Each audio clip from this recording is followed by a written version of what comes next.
Kembali di Apa Kabar Indonesia Pagi melanjutkan pertanyaan Ratih ke Pak Holid tadi terkait bagaimana kemudian Menteri Keuangan Purbaya juga menggarisbawahi terkait kasus impor baju bekas ilegal yang cukup menciderai keuangan negara, di mana Pak Holid Purbaya juga menanggapi bahwa ini aturan atau regulasi ada yang harus dikembangkan atau diperketat selain memusnahkan yang tentunya juga mengeluarkan keuangan negara, tetapi juga ada sanksi administratif berupa denda bagi para pelaku impor baju bekas ilegal. Jadi begitu. jangan cuma blacklist aja Bang, biar ada efek jerahnya begitu. Apakah regulasinya harus diperketat?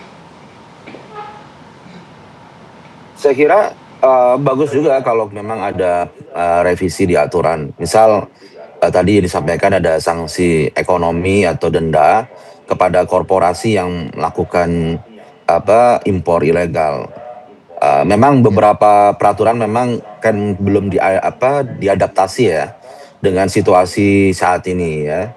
Integrasi sistemnya belum dilakukan, kemudian tadi sanksinya harus diperkuat, kemudian perkembangan e-commerce yang sudah semakin pesat, itu memang perlu beberapa aturan yang dilakukan revisi sehingga sesuai dengan perkembangan zaman, karena memang sudah butuh dilakukan perubahan, misal seperti undang-undang kepabeanan ya, dan juga beberapa undang-undang pasal terkait di undang-undang perdagangan juga.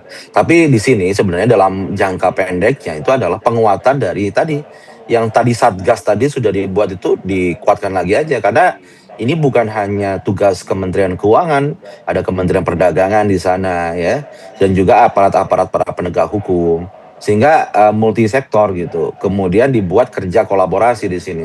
Jadi Satgasnya bukan hanya di level kemarin di Permendak ya, status hukumnya itu hanya di level kementerian teknis terkait, tapi harus dilakukan multi sektor atau multi kementerian dan aparat penegak hukum, sehingga itu menjadi kerja nasional. Ini saya pikir yang lebih penting ya. Undang-undang ada yang mau direvisi, oke, disesuaikan gitu ya. Peraturan-peraturan apa yang mau disesuaikan, oke. Tapi yang lebih penting adalah konsistensi penegakan hukumnya. Ya, dengan begitu mafia impor ilegal ini bisa kita berantas. Ya, kalau kita setengah hati, ya pukulan yang tidak mematikan itu justru akan memperkuat nantinya. Ya, kita harus pukulan kita itu harus mematikan gitu ya, bukan justru menguatkan. Jadi kita harus serius, tidak boleh setengah hati dalam menuntaskan dan memberantas mafia impor ilegal ini. Baik, Mas Tauhid, kalau berbicara mengenai berantasnya ini kan memang dari hulu ke hilir ya, regulasi dibenahi, sanksinya harus ada. Kemudian juga sempat dipertanyakan kepada Pak Menkyu nanti bagaimana nasib dari UMKM yang ternyata kerjaannya di situ, kerjaannya adalah berjualan barang-barang import yang ternyata ilegal. Nah, harus dipikirkan juga tuh bagaimana nasib-nasib mereka dan apa solusi ke depannya. Ya, saya kira memang pertama ya soal regulasi tentu saya sepakat harus tegas begitu ya. Tetapi juga bagaimana kita juga menempatkan posisi UMKM yang terlanjur ya berbisnis di sektor itu begitu ya. Menurut saya ya harusnya dikoneksikan dengan antara pelaku industrinya dengan pelaku tradernya. Nah, memang yang kita lihat apakah memang ini kan kadang-kadang importer langsung, tapi dia tidak dihubungkan dengan pelaku industri yang menghasilkan produk berkualitas bagus. Misalnya kasusnya kan pelaku misalnya untuk industri sepatu. Banyak sekarang yang sudah mau trennya ikuti global dari Malang, dari manapun, tapi tidak terkonekkan dengan pelaku industri, termasuk pakaian dan sebagainya. Karena kan yang kita lihat banyak mereka yang suka import ini karena brand.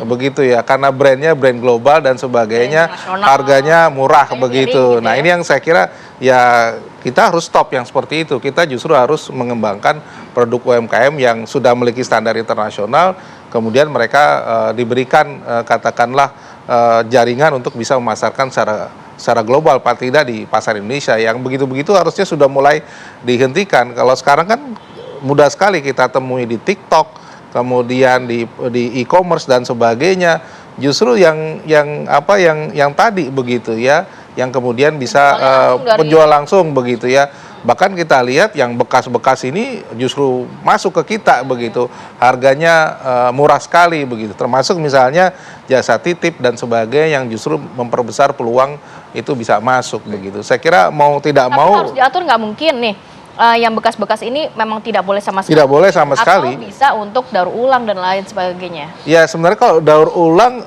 jatuh biayanya lebih mahal. Oh, Jauh lebih mahal Tapi begitu. Tidak usah Sama sama sekali. Dengan sebelumnya ya. Betul. Kita di negara-negara lain kan malah tidak boleh begitu ya. Itu kan limbah juga mungkin ya. Ya, karena tentu ada konsekuensi limbah dan sebagainya yang berbahaya ya buat kesehatan dan sebagainya begitu. Ini yang kemudian memang harus kita atur dan batasi. gitu ya. Ya, termasuk pintu-pintu masuknya nih. Itu dia menjadi ya, pintu masuknya pelabuhan-pelabuhan besar ini kan mudah dari Jalan negara tikus, tetangga. kata Mas Tauhid. Betul, Dan betul. kalau Pak Yamin sendiri melihat bagaimana kemudian sebenarnya kasus ini kan kalau kita mungkin sebagai pembeli, kita beli dengan harga murah, dapat Senang barang bagus, aja, senang-senang gitu. aja. Senang, Nah, betul, betul. PR-nya di mana sekarang untuk membenahi ini? Apakah memang ada harga ataupun kualitas yang harus dibenahi dari pengusaha UMKM kita, atau mungkin dengan menyetop impor ilegal ini justru juga akan memberikan angin segar bagi pengusaha UMKM kita begitu? Betul, sebetulnya dengan adanya illegal import ini kan sebetulnya masalah utama kita bersama, nggak hanya beberapa pihak aja, tapi menyangkut semuanya. Tetapi kalau UMKM memang kalau kita bangun, kita dorong dan memberikan training-training untuk memproduksi produk lokal ataupun yang jual, pasti bisa. Ya. Daripada kita membiarkan mereka menjual yang sesuatu yang illegal. Iya, iya. Dan itu tidak akan baik.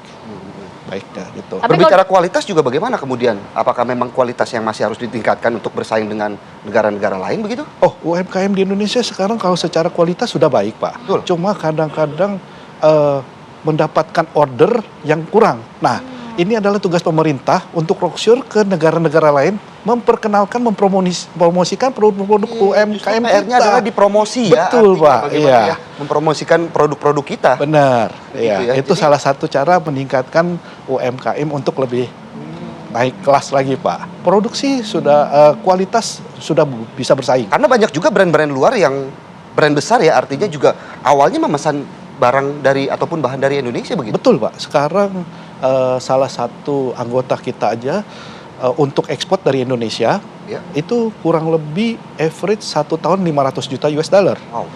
Lumayan.